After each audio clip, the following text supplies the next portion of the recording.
Bienvenue sur Top Invest, la chaîne des tops d'investissement. Ici, on parle essentiellement d'entreprises de qualité. BlackRock représente-t-elle toujours une opportunité d'investissement? C'est la question à laquelle on va essayer de répondre en se basant ici sur la lecture des rapports financiers. Je rappelle ici que ceci représente uniquement mon point de vue et non un conseil d'investissement. Et comme d'habitude, je me réserve le droit de me tromper. Donc, qu'est-ce que moi, je comprends? Quel est mon avis sur BlackRock après avoir écouté le conference call, le dernier conference call en date, parce qu'il y en aura un aujourd'hui, parce qu'elle publie ses résultats financiers le 15 du mois de juillet, avant l'ouverture des marchés.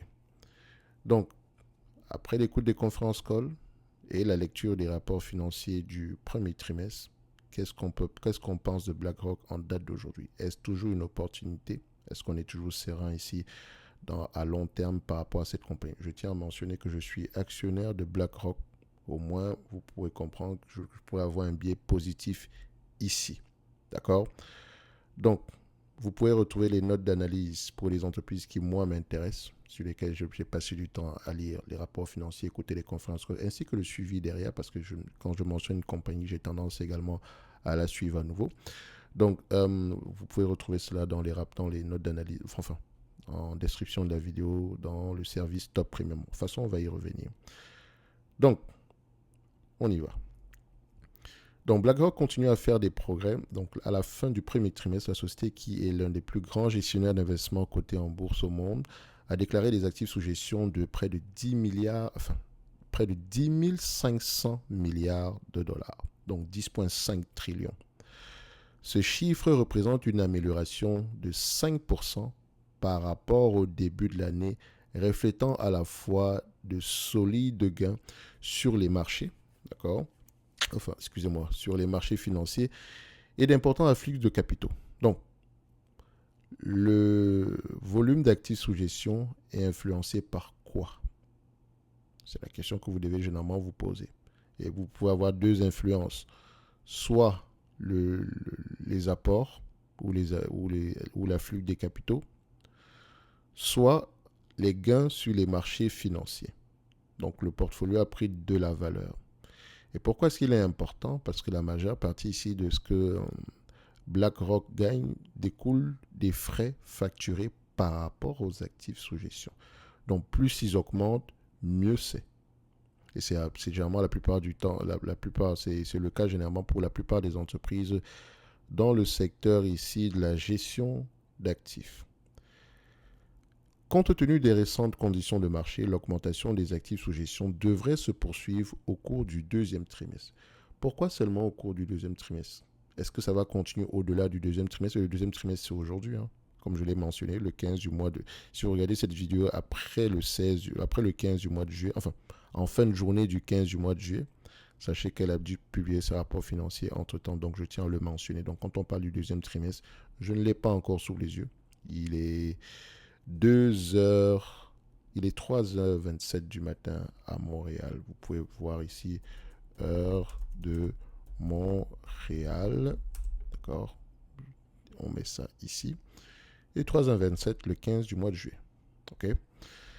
Donc, un like, un abonnement, un commentaire, ça fait toujours plaisir. On reste tard la nuit pour produire ce genre de résultats. Donc, ça demande du temps, la lecture des rapports financiers. J'ai souvent des gens qui me disent « Ah oui, mais c'est trop long. » Essaye de lire un rapport financier, écouter un conférence call et tu me dis combien de temps ça prend. Bah, tout le monde ne le dit pas. Ceux qui l'ont fait déjà savent à peu près combien de temps ça prend généralement. Mais au moins, ça nous permet ici de renforcer nos convictions. D'accord? Ou bien également d'identifier les dangers à court terme. D'accord? Parce que quand on achète une entreprise pour le long terme, c'est un suivi à court terme qu'on doit faire. D'accord? C'est ça qu'on appelle investir à long terme. Donc, BlackRock devrait bénéficier de la demande croissante de véhicules d'investissement passifs. La société dispose d'un vaste assortissement d'ETF, dont ETF Exchange Trade Fund, et de produits basés sur des indices qui sont très populaires auprès des particuliers et des clients institutionnels. L'innovation dans ce domaine reste cruciale. En janvier, la société a lancé une offre basée sur le Bitcoin qui a attiré près de 14 milliards de dollars en capitaux investis. Et je rappelle que plus les capitaux investis augmentent, mieux c'est pour nous parce qu'on se rémunère en facturant des frais par rapport à ces actifs sous gestion. Donc cette catégorie prometteuse devrait continuer à se développer. Une acquisition majeure a été également annoncée. Enfin, il y en a une en janvier. Il y en a une autre toute récemment. En fait, on en parlera sans doute ici au deuxième trimestre. Non, ils vont en parler au deuxième trimestre ici, mais c'est plus dans le secteur de la technologie. Mais c'est également très lié au secteur ici du private equity, des infrastructures. Et vous allez voir que c'est un marché de plus en plus, enfin pas en développement, mais BlackRock se diversifie de plus en plus vers ces marchés-là. Et donc, en janvier, BlackRock a accepté d'acheter GIP, Global Infrastructure Partner, un gestionnaire d'actifs alternatifs de premier plan qui se concentre sur les investissements en actions et en dette dans le domaine de l'infrastructure ou des infrastructures. L'achat est évalué à environ 12,5 milliards de dollars, 3 milliards de dollars en espèces et 12 millions d'actions BlackRock. Et je peux vous dire que si je considère les actions BlackRock comme étant sous-évaluées, ça veut dire que ça veut dire que le deal en question est peut-être très bénéficiaire pour les actionnaires de GPI, enfin ceux qui étaient propriétaires de GIP, excusez-moi, GPI c'est GIP. Et donc je ne suis peut-être pas très d'accord avec le fait qu'on paye en actions. D'accord? Je ne suis, bon, sauf s'il y a une augmentation derrière, etc.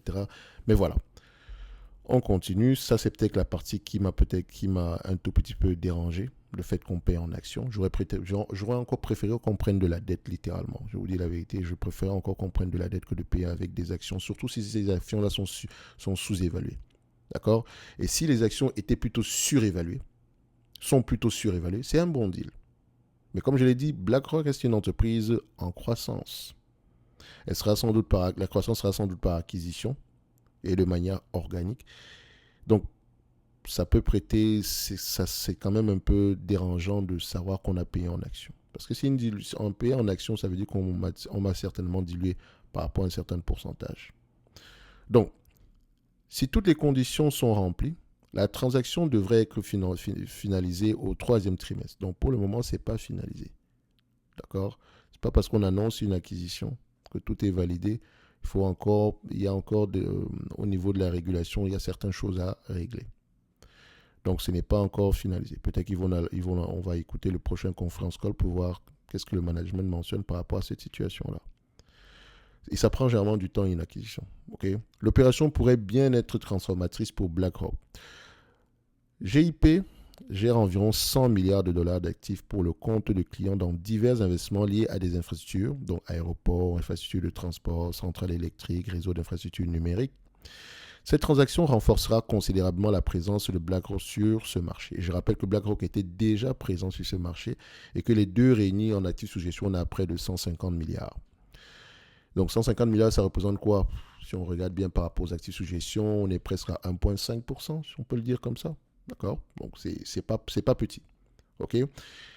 Et il faut savoir que les marchés mondiaux de l'infrastructure sont gigantesques, la taille du marché, et qu'ils devraient se développer à un rythme effréné. C'est un marché en pleine croissance. Donc c'est intéressant qu'on commence à voir BlackRock percer à ce niveau-là.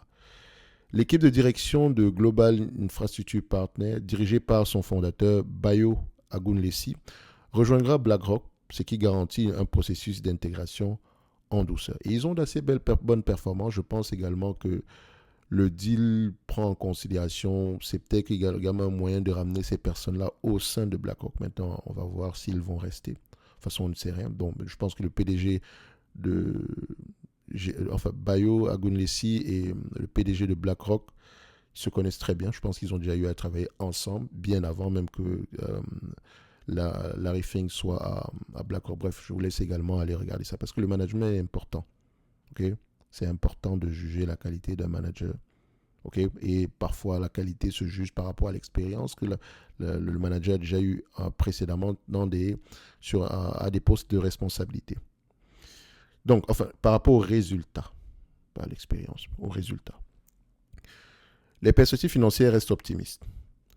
Pour l'ensemble de l'année 2024, selon les prévisions actuelles, BlackRock devrait réaliser un chiffre d'affaires d'à peu près 20 milliards de dollars, ce qui représente une progression annuelle de 12%. Cette amélioration devrait refléter une hausse des revenus basée sur les frais dans de nombreuses catégories. Et je rappelle que la catégorie ETF, les ETF ne sont qu'une catégorie au sein de BlackRock. Beaucoup de gens pensent que BlackRock, c'est uniquement des ETF. Allez-y voir en profondeur, vous allez voir que c'est assez diversifié à ce niveau-là. Donc, de plus, le segment technologique apportera probablement sa contribution grâce à l'augmentation de la demande pour la plateforme de pointe Aladdin. Et je rappelle qu'ils ont fait une autre acquisition à peu près dans ce segment d'activité-là. Mais bon, ça reste encore très minime. Enfin, en termes de contribution globale. Il convient de noter que les estimations de bénéfices ont été majorées de 1,5 $, ici et s'établissent désormais à 41,5 $ par action diluée. Il faut s'attendre également à une amélioration continue des marges grâce à une bonne gestion des dépenses d'exploitation. Donc la restitution du capital aux investisseurs reste une priorité pour BlackRock. Donc au cours du premier trimestre, BlackRock a consacré 375 millions de dollars à des rachats d'actions dans le cadre d'un plan visant à déployer jusqu'à 1,5 milliard de dollars pour des rachats cette année, donc pour l'année 2024. Par ailleurs, environ 50% des bénéfices de la société sont distribués aux actionnaires sous forme de dividendes trimestriels. Donc ça, c'est le 50% pour dividendes trimestriels, plus le rachat d'actions, le yield, le retour aux actionnaires est bien plus élevé que ça. Et donc ça, c'est la partie qualitative.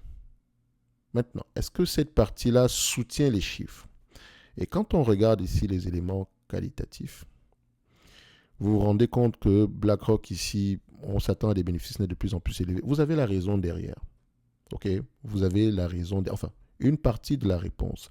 Je rappelle également que c'est intéressant de plonger un tout petit peu dans le secteur d'activité afin de voir s'il y a une croissance séculaire. Et moi, ma réponse est oui. Quelles en sont les raisons?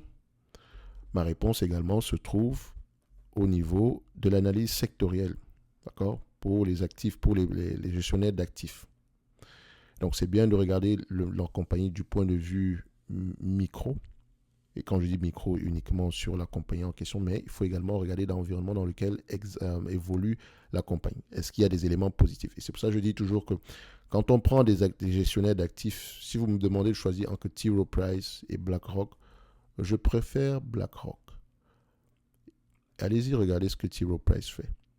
Et laissez-moi savoir en commentaire pourquoi est-ce que je préfère BlackRock par rapport à T. Rowe Price. Je vous laisse voir ceux qui ont à peu près lu les rapports financiers sur les deux compagnies. Et je rappelle que j'ai fait une note d'analyse sur T. Rowe Price. Et je peux me tromper d'ailleurs, mais c'est mon choix. D'accord? Il ne se limite pas uniquement aux chiffres ici. Donc si on doit avoir une discussion, si on doit argumenter, il faut qu'on parle d'autres éléments.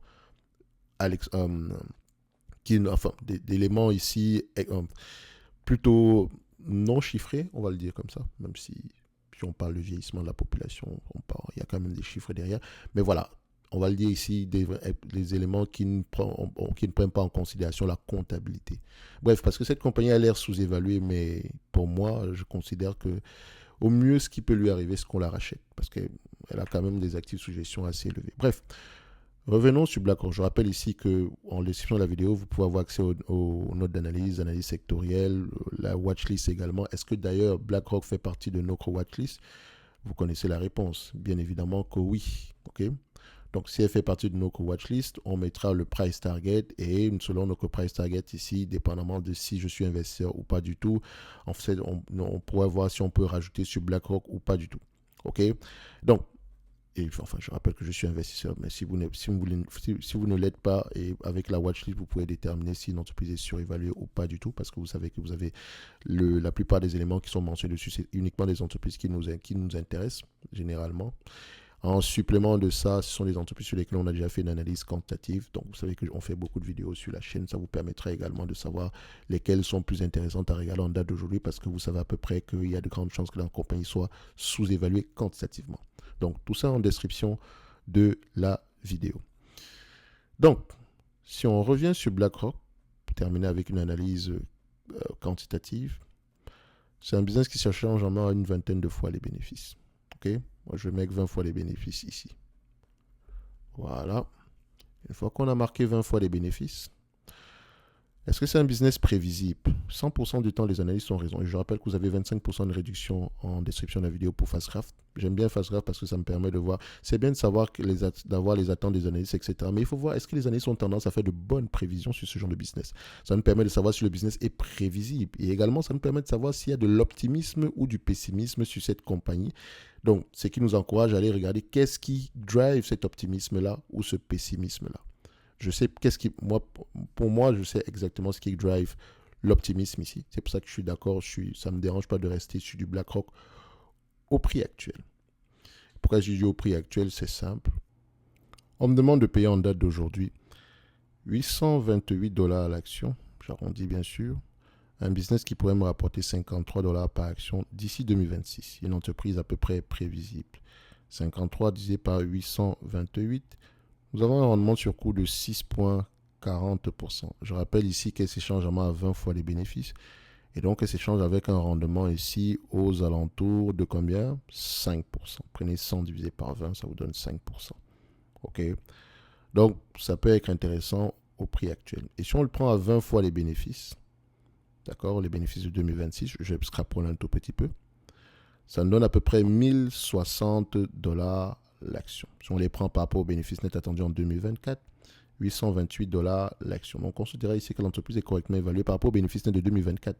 OK? Et donc, si on extrapole, on pourra se dire qu'on a une légère opportunité d'investissement à 1060 dollars. Enfin, on pourrait atteindre le 1060 dollars si on continue à se négocier à 20 fois les bénéfices. Mais j'aime souvent enlever la dette. OK? Donc, je prends 1060 dollars moins 15 dollars, il reste à peu près 15 dollars de dette nette par action, il reste à peu près aux alentours ici de, voilà, il nous reste à peu près 1045 dollars à l'action par là. 1045 dollars à l'action, c'est presque voilà ce qu'on a présentement ici. Donc, ce n'est pas plus, c'est pas plus mal que ça. OK? Donc, j'aime bien ce que je vois au prix actuel. Ça veut dire que je continuerai à accumuler des BlackRock au prix actuel. Parce que la croissance en elle-même, si elle perdure au-delà de 2026, admettons que c'est en 2029, qu'on puisse avoir du 10% en moyenne. Il y a des éléments qui sous-tendent cela. OK? Je prends ici, je prends la moyenne qu'ils ont eue sur les dernières années ici, selon les estimations. Ça prend également en considération l'ajustement ici, les attentes des analystes d'ici 2026. Et donc, si on extrapole à 20 fois les bénéfices, on pourrait se retrouver aux alentours ici des 1500, 1489 dollars l'action. Par là, ce qui représente à peu près 13% de croissance en moyenne, la dividende réinvestie bien sûr. Et donc BlackRock au prix actuel, je pense que c'est un bon business. Et donc on pourrait continuer à accumuler présentement. Ce n'est que mon avis et non un conseil d'investissement. Vous pouvez bien évidemment ne pas être d'accord. Et si vous n'êtes pas d'accord, est-ce que vous pouvez m'avancer des arguments qualitatifs qui soutiennent ce raisonnement-là? Je rappelle ici que ceci n'est que mon point de vue et non un conseil d'investissement. Comme d'habitude, je me réserve le droit de me tromper. Donc, ce qui veut dire que dans ma watchlist, je mettrai 1045 dollars comme target pour BlackRock. OK? Donc, vous pouvez retrouver la watchlist à ces niveaux-ci, à tous les niveaux d'ailleurs, mais chaque niveau ici on prend en considération un élément supplémentaire. Ici, vous pouvez me demander une analyse quantitative. Ici, vous avez juste la watchlist ainsi que les mises à jour. Ici, vous pouvez demander des analyses quantitatives plus d'autres éléments ici. Vous avez tout est affiché là. Vous pouvez demander qu'on analyse quantitativement vos portefeuilles, pourquoi pas. Ensuite, à ces niveaux, vous avez les notes d'analyse sur les entreprises qui, moi, m'intéressent, sur lesquelles j'ai tendance à faire un suivi, des entreprises que je considère également comme sous-évaluées. Je tiens à mentionner qu'on a pris, BlackRock fait partie de cette liste-là, ok? Et donc, on a tendance à faire ici un suivi de BlackRock, ok? Donc, c'est exception. Si vous avez remarqué, je ne parle pas beaucoup de BlackRock au-delà du quantitatif ici. Très souvent, je ne mentionne pas les entreprises qu'on a dans le service Top Premium ici. Évidemment, vous savez pourquoi. Ici, c'est juste parce que je sais qu'on va sortir les résultats financiers en date d'aujourd'hui, donc c'est exceptionnel. Donc, sinon, on a l'habitude de lire les rapports financiers sur d'autres compagnies, donc ce qu'on appelle généralement les notes d'analyse. Donc, vous pouvez aller les regarder, vous pouvez aller les voir ici. Et ça soutient généralement le raisonnement qu'on a derrière, qui veut dire si les chiffres sont bons, il faut également des éléments qualitatifs qui soutiennent ces chiffres-là. Également, on doit avoir une tendance de fond qui nous permet ici de penser, qui nous encourage ici à penser que l'entreprise est sous-évaluée, encouragée. D'accord? Donc, c'est juste des éléments supplémentaires qui soutiennent ce raisonnement-là. Donc, il faut investir avec conviction. À ces niveaux, vous avez les notes d'analyse sectorielle. Je ne le répéterai jamais assez. Les analyses sectorielles ici, franchement, ça vous permet d'avoir une vision globale du secteur d'activité dans lequel l'entreprise exerce. OK? C'est bien de savoir qu'une entité est sous-évaluée, mais est-ce que le secteur d'activité favorise une croissance à long terme? Quels sont les dangers ici à court terme? Donc on a eu tendance à, on a fait dernièrement ici, je l'ai partagé de manière exceptionnelle, le secteur ici du transport aérien. D'accord? On a listé ces éléments là-bas. Donc vous pouvez à peu près savoir qu'est-ce qui se passe dans ces secteurs d'activité en date d'aujourd'hui. Ce qui veut dire que si on a une discussion sur un secteur d'activité en profondeur ici, moi j'ai des arguments à avancer. OK? Et donc c'est important d'avoir un avis sur le secteur d'activité. Et pour vous aider ici, généralement, je le partage à ce niveau. Pour ceux qui ont eu à avoir la newsletter avant, la top newsletter, je partageais généralement des analyses sectorielles. Donc maintenant, tout ça inclus à ce niveau-ci. Donc vous avez à peu près chaque semaine, je rajoute une nouvelle. OK? Cette semaine, exceptionnellement, je pense qu'on en aura plusieurs. Dans tous les cas de figure, on va y revenir dessus. Je pense que le secteur de l'aérospatiale, la défense également, on l'a rajouté dernièrement.